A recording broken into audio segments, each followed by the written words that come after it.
Today our worksheet, as you can tell, is on direct and inverse variation. Okay? Direct and inverse variation. Now the thing about this is, whether you believe me or not, I think you will shortly when I can show you some examples, is that you've done direct variation for years. At least since 8th grade. You've done it for years. I'm not saying the number 4, not 4 years. I'm saying you've done it for a while. How about that? Okay? Inverse variation, not so much. You've done it a little bit, but not really focused on it, and that's really our focus today. How could you know that? Because it says it in the lesson plans, doesn't it? Okay? So let's work on this. If you'll notice, there's quite a few tables on this worksheet to fill in, and this is what I would like us to do so that there's not any questions or any, nobody answering. Okay? When we first start filling in the first table, Caitlin, I'd like you to fill in the first blank. Lena, second blank. Colton, third blank, and so on around the circle. Okay? If we get over to Annie and we still have tables, Caitlin, would you start again? Okay? So let's have some conversations. Let's talk about a square. A square with a side length x units has a perimeter of y units. First of all, you know that, don't you? Okay? Second of all, I need to share something with you real fast. During an earlier class period, I have a young man in that class period who is from Germany. And we said, how would we find the equation of perimeter? And he said, perimeter, I don't know what this is. And the other kids started to make fun of him. How did I react? I was angry, wasn't I? Okay? You don't get to make fun of people for not understanding math. Okay? Burning themselves in the hair, that's one thing, but not making fun of each other because they don't understand math. Okay? But very, very quickly, we got him to understand what perimeter was, and he understood it. He already knew it. You know what they call it? Circumference. Don't we have circumference? How is circumference and perimeter different? They're not. Circumference is around a circle, and perimeter is around everything else, right? He thought it was cool that we had two different words kind of for the same thing, one just specifically for a circle and one for everything else. Okay? So I just wanted to share that with you real quick, all right? So how do we find perimeter of anything? Add up the sides, right? How do we find perimeter of a square? What's special about a square? All the same. So what equation would we use to find the perimeter of the square? Y equals 4x. Perfect. Okay? So let's start with this table. If x equals 3, what is y? 12. If x equals 7.5, what is y?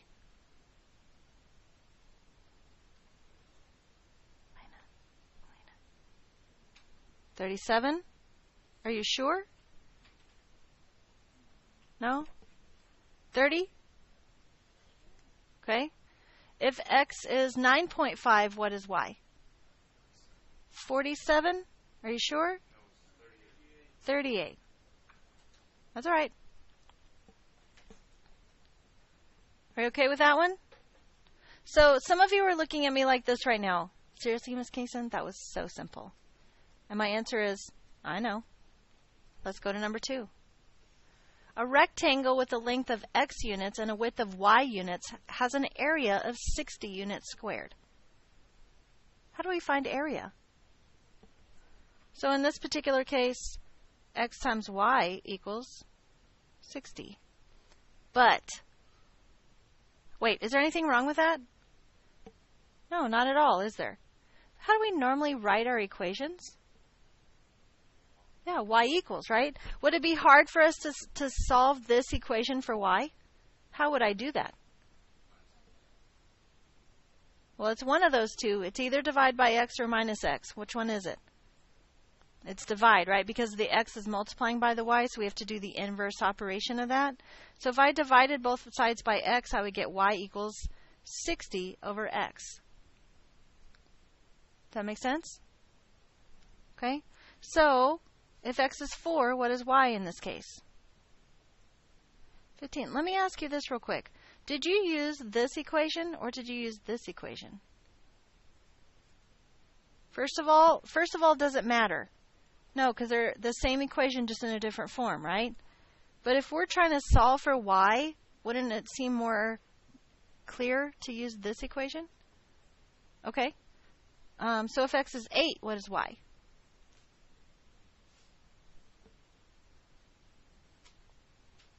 7.5. If x is 12, what is y? 5. Okay. Number 3. A man 5 feet tall casts a 3-foot shadow. At the same time of day, a tree y feet high casts an x foot shadow.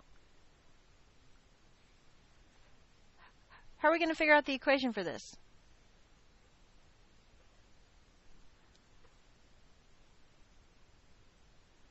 We could set up a proportion, right? I know. We could set up a proportion, so my proportion would start like that, right? Now, there's a couple different ways to set up this proportion, so the one that I write right here in just a second is not the only one that you could write. I just want to be clear about that, okay? Do you want to set up big tree to little man, or do you want to set up long side, short side, short side? What do you want to do? Big tree, little man? So y over x equals 5 over 3, right? Tall, shadow, tall, shadow. So how is this acceptable for an equation, or do I need it in another form? It's kind of acceptable right now, but we usually have it in another form, don't we? By multiplying both sides by x, I can get it in the form that we're used to. Y equals 5/3 x. So if x is 4.5, what is y? 7.5? Good. If x is 9, what is y? What is it? 15? 15? Okay. If x is 10.5, what is y? 17.5. Any questions so far? So what about this one? A person 60 inches tall looks through a mirror 30 inches from the wall. If she's x inches away, how far up the wall can she see? How would I find this equation?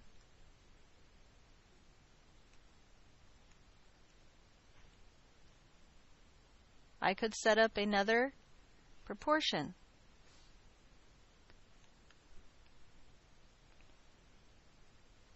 How do you want to set this one up? Like big triangle to little triangle, or what? Does that work? Okay. So let's say the height of the person is 60. The length away is x. The height up the wall is y. The length away is 30. So how would we solve this?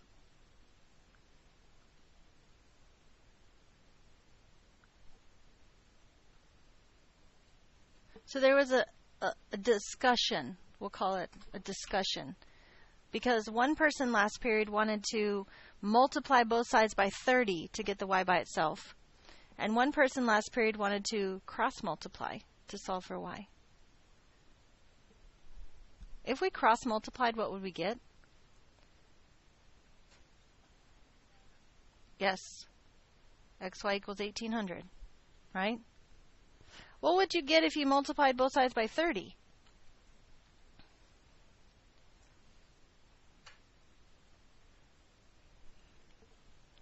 Are those the same equations or different equations? Just a different form, right? It's the same values, same information. I could go from here to here by dividing both sides by x, couldn't I? Okay? So if x is 20, what is y? 90. If x is 40, what is y? 45, good. And if x is 60, what is y? 30. Okay, so far? So problem number 5.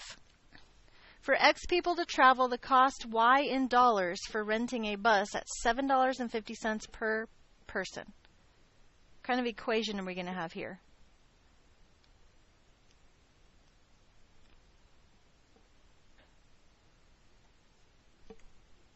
Absolutely.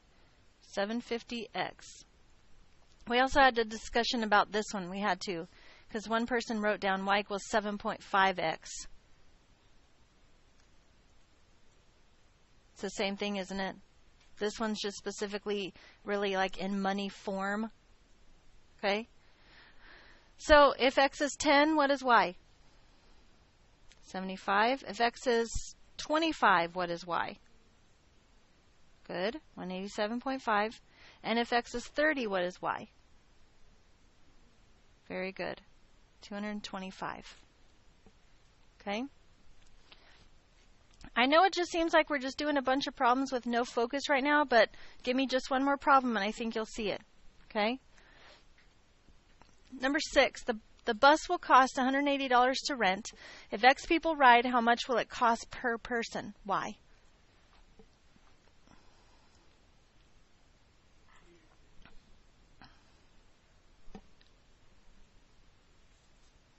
We couldn't do the same thing this time because it equals 180. Like the total cost is 180. Close. X times Y equals 180. Okay? But once again, just like these previous two problems right here, problem 2 and problem 4, don't we really sometimes want it Y equals for as far as an equation goes? So what would that equation be? 180 over x, yeah, because that makes it easier for us to solve if we're trying to solve for y, which we are because of our table. So if x is 8, what is y? Very good, 22.5. And if x is 12, y is 15. Good. And if x is 30, 6. Okay? Now let's concentrate talking in general about these problems. Fair enough? All right. Look at the next page. Let's just look at problems 1, 3, and 5. Just looking at problems 1, 3, and 5, which is nice because that's this column right here, the first column. Okay?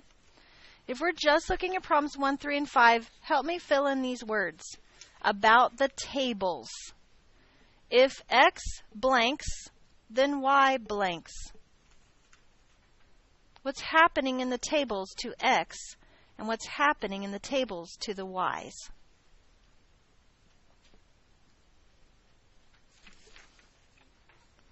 X's are increasing. Is that true for every table on 1, 3, and 5? Yes. So as x increases, is that true for every table on 1, 3, and 5? Yes. So as x increases, then y increases.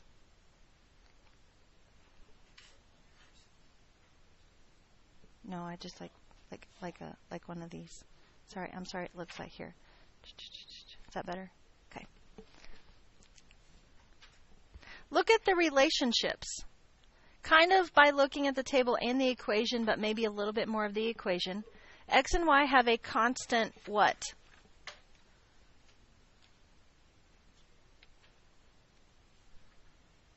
What do we normally call the thing that's right here? It's a coefficient. For sure it is. Okay? Which means that it has a constant rate or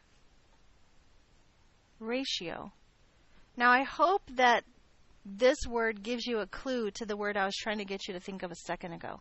Sometimes we called it a rate, and sometimes we called it a rate of change. What is this number right here called? If we were graphing it. Absolutely. It's the slope. Okay?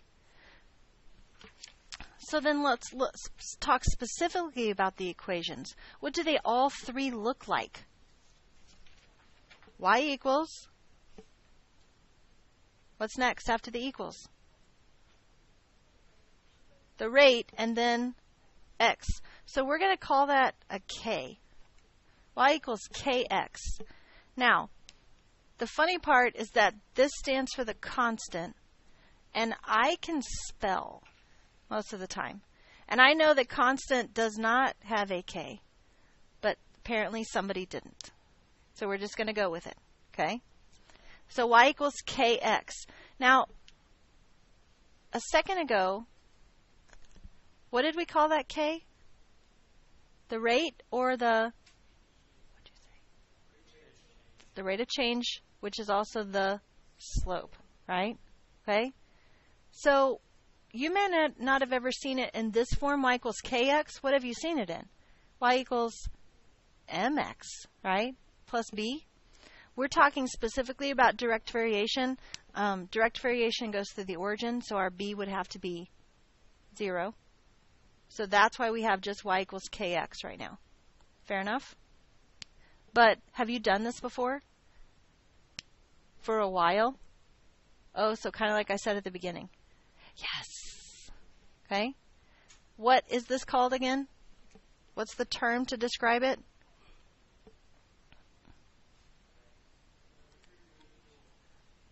Direct variation. Okay, it's called direct variation. So a sample problem that you might see would look like this. I know this is not a real life problem, real world problem, whatever, but I got to make sure you understand how to do the problem before we can talk about real world problems. Fair enough? Okay. So what's going to go in this blank? What do you think? If y varies blank as x and y equals 12, blah, blah, blah, blah, blah, what goes in the blank? How does it vary? Yeah, that's absolutely right. It seems like it's like super obvious, but that's because it's right. If y varies directly as x, sometimes it'll say with x, okay? If y varies directly with x and y equals 12 and x equals 8, then what is y when x is 24? So if we stop at the first part of the problem, y equals 12 and x equals 8, what do we not know? We don't know k. Guess what we have to find first? Yeah, we have to find k. Well, let's use this equation. Y equals kx. What do we know? What's given to us in the problem? X and y. So substitute in what you know. Y is 12. X is 8. How do I solve for k? Perfect. Divide by 8. What is 12 divided by 8?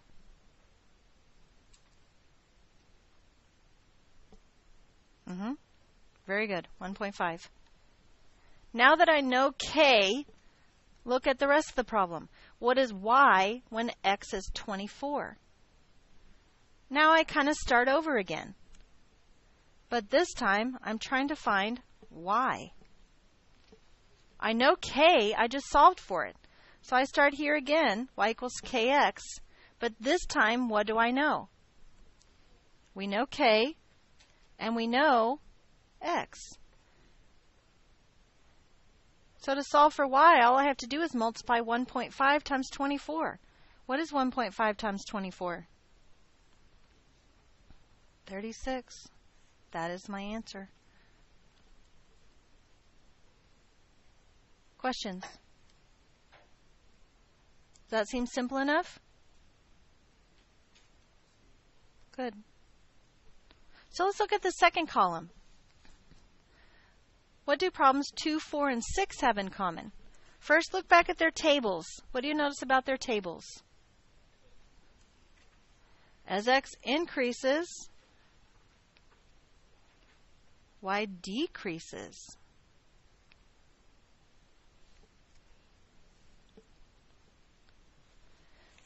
In their equations this time, what's happening with the x and the y? Here, and here, and here. What are they doing to each other? So they have a constant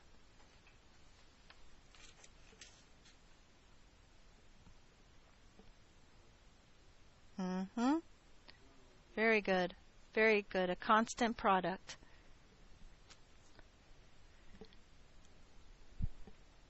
What do their equations look like? So one of the equations we wrote down was x times y equals, what are we going to call it? Yeah, we're going to call it k still. Okay? But didn't we write down two different equations for each one of these problems? Perfect. Very good. Y equals k over x.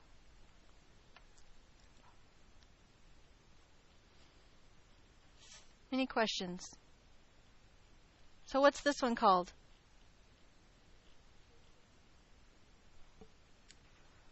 It's a good guess, but it's not quite right. Very good. Inverse.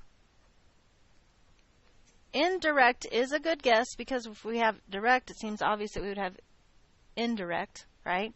Except you did read the lesson plans and you knew we were talking about inverse variation, right? Okay. Why is it called inverse instead of indirect? I don't know. Nobody asked me. Partially because I was not alive when this was developed. Just to be clear. Okay. So, how is the problem going to read? What's going to go in that blank? Inversely. Very good. So if y varies inversely as x, and y equals 12 when x equals 8, then what is y when x is 24? How are these problems different?